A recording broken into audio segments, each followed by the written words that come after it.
Tapos meron naman po tayong tinatawag na calcium channel blockers. No, pag sinasabing calcium channel blockers, binablock niya yung calcium.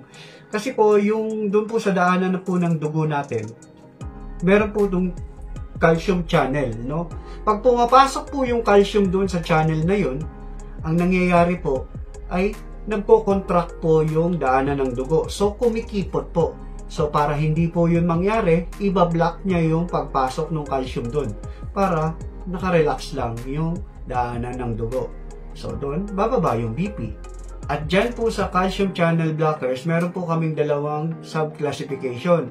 May tinatawag po dyan na dihydropyridines, tapos non-dihydropyridines. So, ang pagkakaiba po niyan, pag sinabing dihydropyridines namin, ibig sabihin, ang action niya, dun lang po sa mga daanan ng dugo, no? So, pinapaluwag niya po yung mga daluyan ng dugo.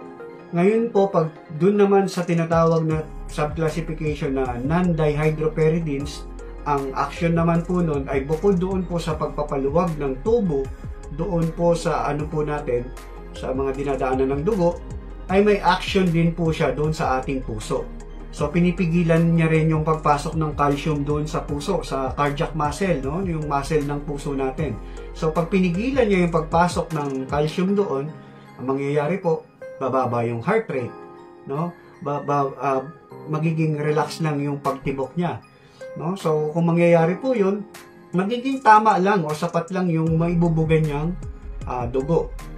Kaya itong calcium channel blockers na gamot po na tinatawag na non-dihydropyridines, meron din siyang anti-rhythmic properties, no? Pag yung mga abnormal na pagtibok ng ating puso, no?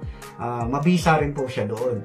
Ang mga example po ng dihydropyridines na calcium channel blockers na gamot, andyan po yung mga nicardipine, pelodipine, amlodipine, no? Yung may mga pin, calcium channel blockers po yan. Pero ang grupo po nila ay, yung subclassification po nila ay yung tinatawag na dihydropyridines.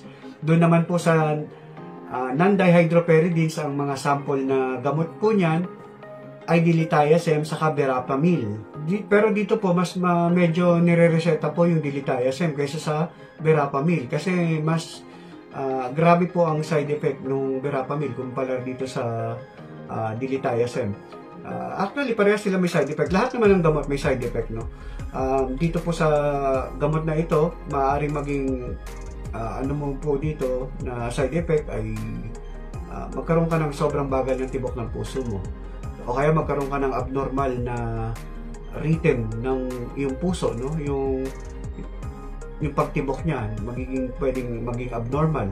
O doon sa verapamil po, bukod po doon sa nabanggit kong yan, maaari ka po magkaroon ng constipation.